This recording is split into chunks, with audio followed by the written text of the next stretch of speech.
My name is Adam. I'm an aspiring filmmaker, a photographer, a bit of an adventurer, and most recently, a nomad. I'm back on the road and I'm not doing it alone. I'm teaming up with other travelers chasing the same dreams as me, to live life on our own terms. From exploring their rigs to unveiling their lifestyles, we explore what the pursuit of Borderless looks like.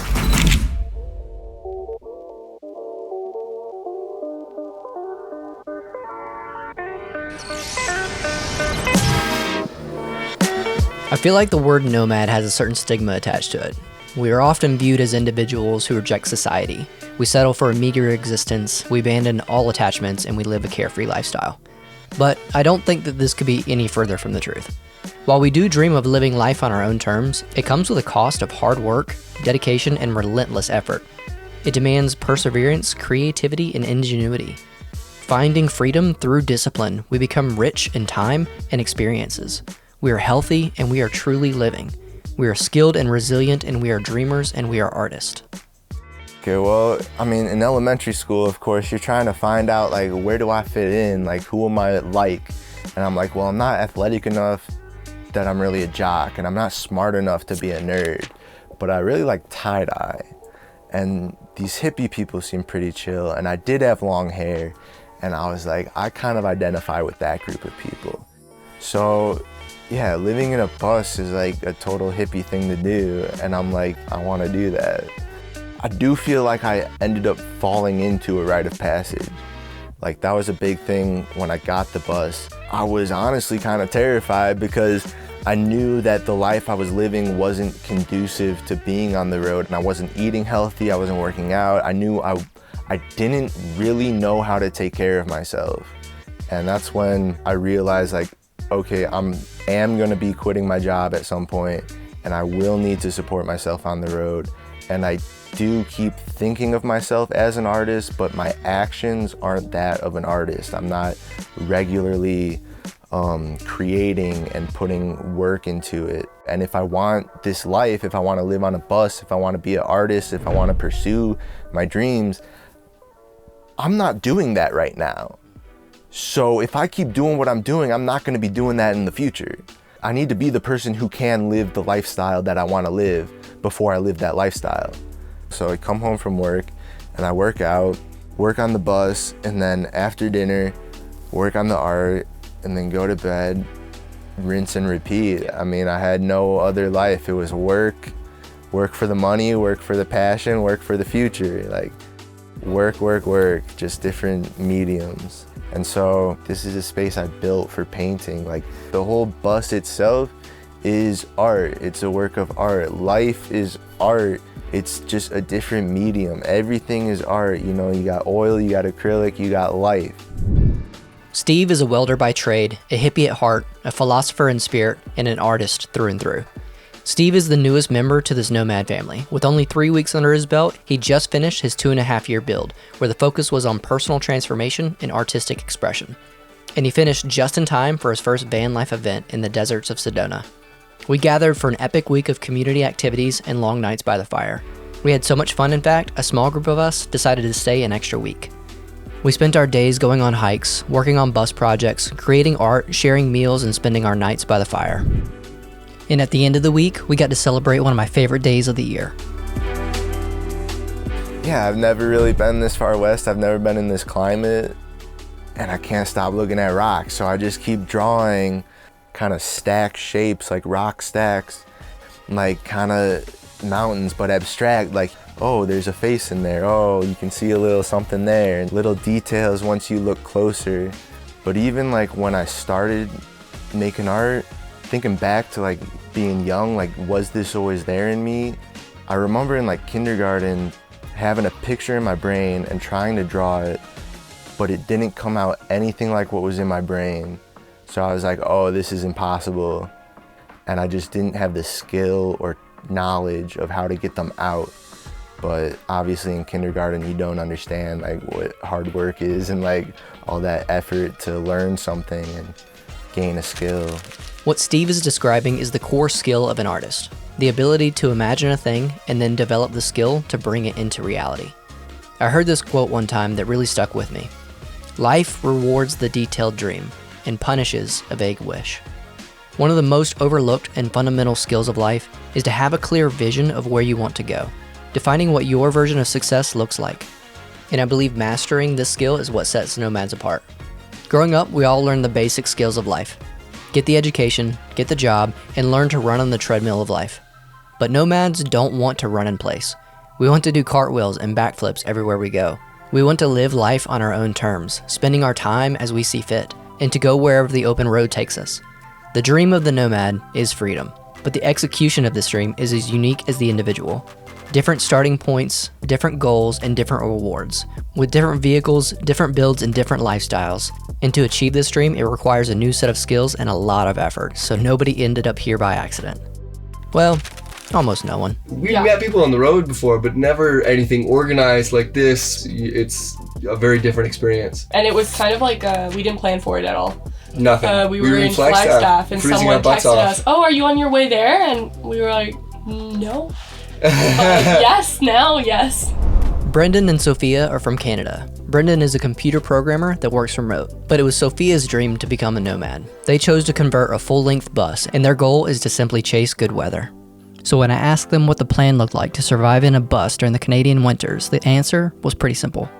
Oh, don't be there. Yeah, don't be there. We were as far south as we could be in the province of Alberta, but like, that's pretty cold. Yeah, there's no way that I want to, if I can, live in Canada all of the months in the year when it's just so nice for some of them and then so brutal for the others. Allie is another very talented artist who sells her art online and in farmers markets. But for Allie and Joe, the goal for traveling wasn't as much about the weather, but more about breaking up the monotony. When we were living in the apartment, it was kind of like the same routine every day. We were confined in the four walls, and now it's just like we can wake up and go anywhere we want at any time. We get to see so much that just is helping us grow as people and like learn who we are. Yeah, I feel like that's what we want. We just want to see the world and meet great people. Matt is a filmmaker and a community event organizer, and he saw this nomadic life as an opportunity for growth. I can take my business on the road. I can still work, but yet I can pick up clients in different parts of the country instead of just one part of the country.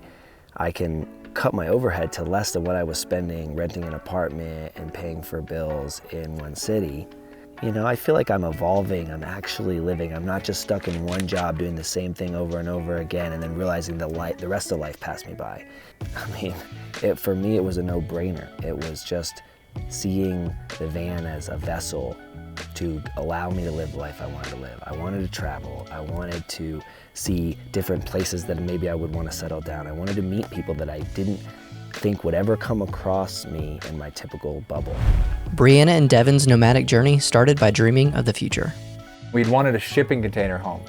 That's really where it evolved from. Like, we wanted a shipping container. We were like, what's our next step? If we don't have land, we don't want to live in the state where we grew up, which was Illinois. And we were just kind of living this lifestyle of like just living to pay rent, and rent was pretty expensive, so we figured why not take that money of rent to build something that can put us on the road to find a place that we can call home. Brianna is a traveling x-ray technician, and Devin is a video creator who also builds custom tiny houses for clients. And it's no wonder why people want to build from him. Their full-length bus is a work of art. Hi guys, welcome to our home. Yeah, welcome to the Basically Nomads bus. We just wanted to give you a quick look inside and show you all the parts that are really special to us. Yeah, so up front you're gonna notice that we have 2 couches, which our animals, Archie and Tillo, really love our Work couches. as good pet beds, yeah. So it has to be super comfortable. This also folds into a full-size bed, so we can lounge up here and watch movies on our screen here. Yeah, that was super important for us to have plenty of room for guests, and you'll see more of that in the back. We do have like a dedicated space for the cat here, Tillo. This is actually a drawer that's built into the dash that pulls out. It has a cat door here, so she can go in and out and use her litter box. And then we just have like a bowl system here that pulls in and out for her food and water. And then this is kind of like our mud room area is what we like to call it. You're gonna notice a bunch of cubbies that we just kind of kick off our shoes and put them away here. So if you move right here, this is something that's really important for me and something that I preach to everybody that wants to be part of tiny living. And that's just don't let go of your passions. Like, I fit a 34-inch ultra-wide monitor in a tiny home because it's something I really care about. So let's go on to something she cares about a lot, which is the kitchen. We do have an apartment size stove and oven. I love to bake and cook, so this was a must for me. I feel like I have a lot of counter space here. We did butcher block on both sides. Have a lot of cabinet space for spices, plates, bowls, all of the necessities. I have a very large, deep sink here, which I love. And then I just kind of set things out to the side to dry. But yeah, the sink is perfect. We have like a little shelf up here that just kind of holds like memorabilia. I like a clean look to a home, so it is very minimal. I don't have too much up there, but I like to change the space up for the holidays and things like that. We do have a fridge and freezer microwave, so I definitely do not feel without. And then all of the drawers here, we have a pantry. So these kind of click into place, holds all of our food and canned goods, so yeah. Okay, so I'm gonna take back over as we move about to the half point of our bus, and I have to show you guys these doors because this is really like an expression of who I am. So we have a folding door here. We started to get pretty good at woodworking as we went along. And then you'll see we have a sliding door for the bathroom. And then we have one more right there at the very back. You'll also notice I was talking earlier about how much we love hosting people and how we really do care about leaving room for community and family. So bunk beds were a must. They take up a lot of space, but it's something we really care about. So welcome to our bedroom. We have a queen size bed back here. Love that we could fit such a large mattress in here. To the right here, we have our hanging closet. So we have tons of clothes storage here with a big drawer that kind of pulls out, and we are able to fold lots of clothes down below. And then to the left of me here, we do have a washer dryer. Love this setup because it does one complete cycle. It washes, rinse, spin, and then goes through a dry cycle all in one thing here. Love it. We have our clothes hamper, or whatever you like to call it. We throw our dirty clothes in here, so I can just pull the dirty clothes out and stick them right in the wash.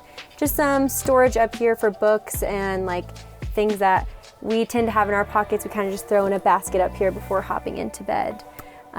We do have the mini split back here, which heats and cools. And then we have two storage spaces back there. We kind of have extra bedding and towels. And then this cabinet actually holds all of our board games, because board games are a necessity around here. And then this small closet here is actually our hot water heater, and then I have like a mop and a broom and just some cleaning supplies in there. But that is our bedroom. Having a custom build is almost a rite of passage into an exclusive group of nomads. Building your own tiny house that you can drive anywhere requires so much creativity and hard work. I think it's one of the most artistic things that you can make, and I find it fascinating to talk through everyone's build process, from order of operations and timetables to vehicle choices and what they decided to put in them. Each build is a reflection of the individual and the lifestyle that they dream of living.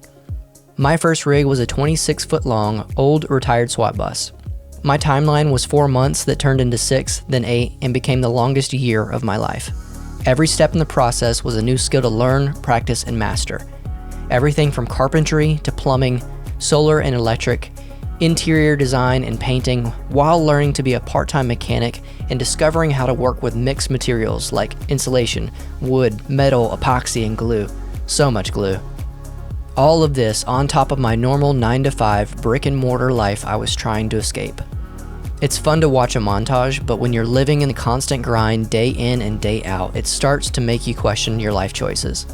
But this long, drawn-out, endless, and relentless process helped me discover a new truth about life.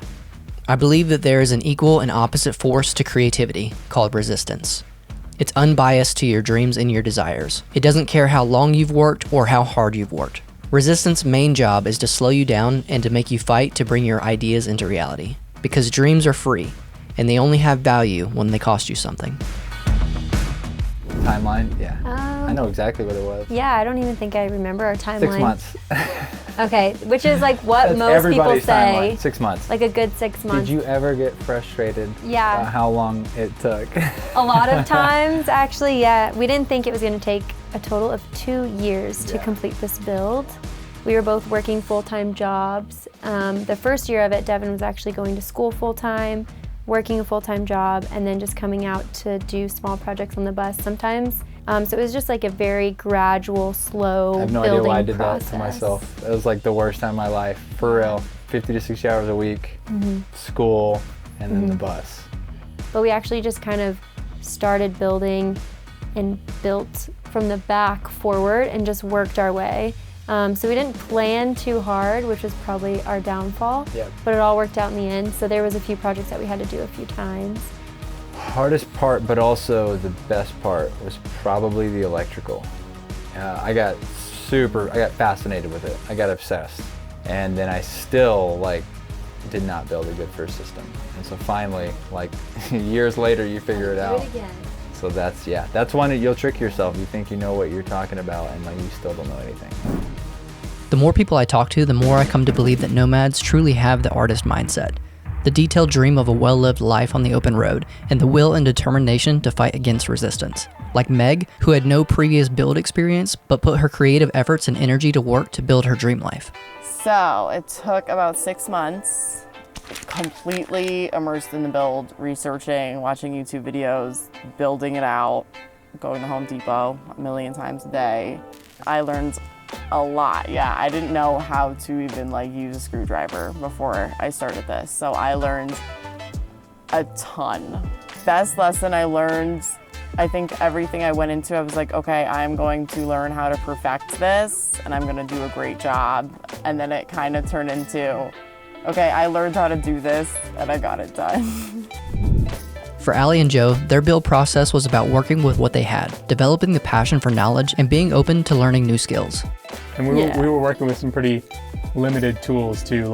We are not expert carpenters, woodworkers, anything like that, but our skills definitely grew. All we had to use was a jigsaw we borrowed from a friend, a circular saw, and some drills. So everything is pretty rough cut, rough put together. A little bit. But I definitely found a passion for doing that. I think this required some electrical skills that I'd never really learned about before. Woodworking, plumbing. A little bit of plumbing, flooring. Really have to learn a little bit about everything to make it happen. For Brendan and Sophia, the build process taught them the lesson that every artist eventually learns, that mistakes are part of the process, and starting over can sometimes be a blessing. As soon as somehow she convinced me that we were doing it, we bought a bus within a week or 2 weeks, and then we converted it really fast while working full time. Every night from 4:30 p.m. until 10 p.m. we did the whole thing in 4 months. I remember we first demoed, we took the seats out in such good time that I was like, we could be done by May 2-4, which is a very important holiday in Canada. And it was not done by May 2-4. It was not at all. It was literally 3 months after that it was finished. But we probably stagnated the longest on electric and then insulation, because I thought we needed to do... And the roof. That was a big... I put up a crappy roof beforehand and put some money into a hole, basically, because we didn't end up using it. And taking that down, that was a process. For me to come to terms with the fact that I needed to redo the ceiling was super annoying. So worth it. It all starts with a simple dream of freedom, and the price we pay is a bachelor's degree in multiple trade skills and a master's in the art of perseverance and determination. And then the day comes you finally move into the rig and hit the road, only to find out quickly there's a whole new set of skills to master. It's been said that adventure doesn't start until something goes wrong. Life on the road is not easy, and resistance is not done with you. Like my first week on the road, when I got a little ambitious and got my bus stuck in the sand. With no one for miles and tow truck services unavailable to help, my options were whittled down to an afternoon of digging. So you graduate into full nomad status when you learn to become self-reliant because there are no other options. Digging yourself out of difficult situations and taking on challenges you were never prepared for. Making it up as you go and learning to shift your perspective. It's problem solving with a creative spin and learning to turn your worst experiences into your best stories. My first week on the road, I'm like, this is no different from a 9-to-5. Every decision is up to you, but you're also at the mercy of the vehicle and your location. Definitely life on the road has met, I think, every expectation for me. There are those struggles of some breakdowns maybe, especially with the DIY brake. You just have to know that breakdowns are gonna happen, things are gonna break. So we got stuck like our first week in like a narrow sandy road. We tried to turn around and we got stuck for, I think it was like 6-7 hours. Stranded in the middle of nowhere in Nebraska at a truck stop, not knowing what to do. The constant planning that you have to do every single day and the constant decision making, that like, I think that can get a little bit exhausting.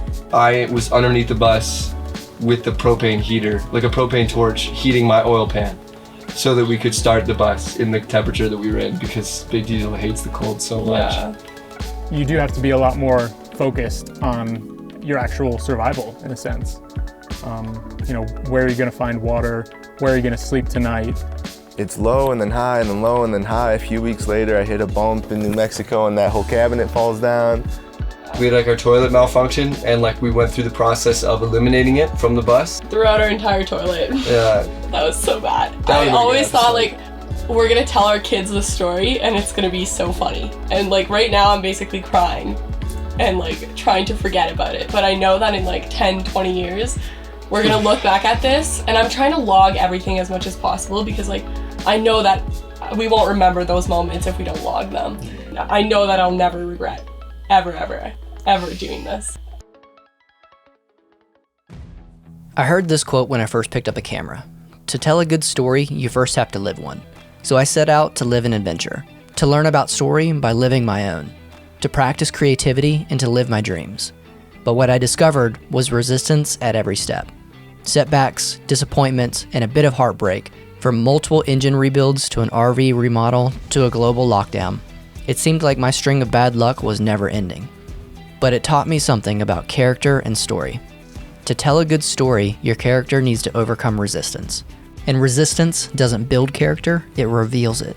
Your character is your capacity for growth, and growth is how you become the hero of your story. To become the person you want to be, to live the life of your dreams, make every choice to better your future, even if it's hard, because you only have one shot to live a great story. We're living life for experiences and to make memories, not to have things. Yeah. And so really the bigger picture of bus life is, yeah, we do have a really large rig and we can have a lot of things in here, but we're on the road. So like our home can take us wherever we want to go, and that brings experiences instead of having things that we're tied to. But now that we've lived on the road for a little bit, like we don't see us settling down, maybe buying the land, but then just continuing our travels. This seems like we could do this forever. I've had people tell me, I hope you find what you're looking for, like, or I hope you find happiness. And it really frustrates me, because it's like, I'm not looking for, because you're not gonna find happiness anywhere. Like if you are miserable before moving into a van, your whole life isn't going to change. Like those issues you have, they come with you wherever you go, no matter how far you drive. For me, it's more so about peace. It's those days when I'm able to kind of like learn something more about myself, or to be a little bit easier on myself, or to just feel like so content with what I have. Like that's happiness. I think that my favorite part was probably just achieving such self-reliance and like everything that we've made. Like the fact that I've learned how to do all these things and like make this whole bus from scratch, and you know, just figuring things out. I think that that is a really rewarding skill set that I actually think is like, it's I'm taking it with me every single place we go, and it's my favorite part of everywhere we go, that I feel like I'm capable and self-reliant, and like, oh, our water's full, like we can just do whatever we want here. It feels like we've won something, a prize that we were never competing for originally. Becoming a nomad doesn't happen when you first finish your build, and it doesn't happen when you declare it on social media, or even at your first nomad gathering. Becoming a nomad starts with a vision, and it's built with new skills, and it's colored by new experiences. Becoming a nomad is becoming an artist, but our medium is not canvas and paint, and it's not the sculptures made of rubber, metal, wood, and glue. It's not the pictures we capture or the stories we tell. Our medium is in the preservation of time, developing freedom, growing healthy habits, and building relationships, and creating a life worth living, because life is art, and life is worth celebrating. I'm very proud of you. No way! Happy birthday to you. You guys are awesome. Yeah! Birthday donut! This is awesome. Every year on my birthday, I have a couple traditions. One is to journal and recap the year, recording the highlights and setting goals for the next year. This year, I'm just grateful to be back on the road, embracing freedom and discovering new places, practicing the art of creativity and the art of living. I am truly rich, and I'm so grateful to spend this day with a group of amazing nomad friends, and to have a murder mystery dinner in the deserts of Sedona. Every year, I have a tradition on my birthday to prove that age is just a number and I'm still youthful and fit. So let's do this. Next time on Becoming Borderless, I road trip with one brother, I go climb with another brother, and reconnect with an old friend.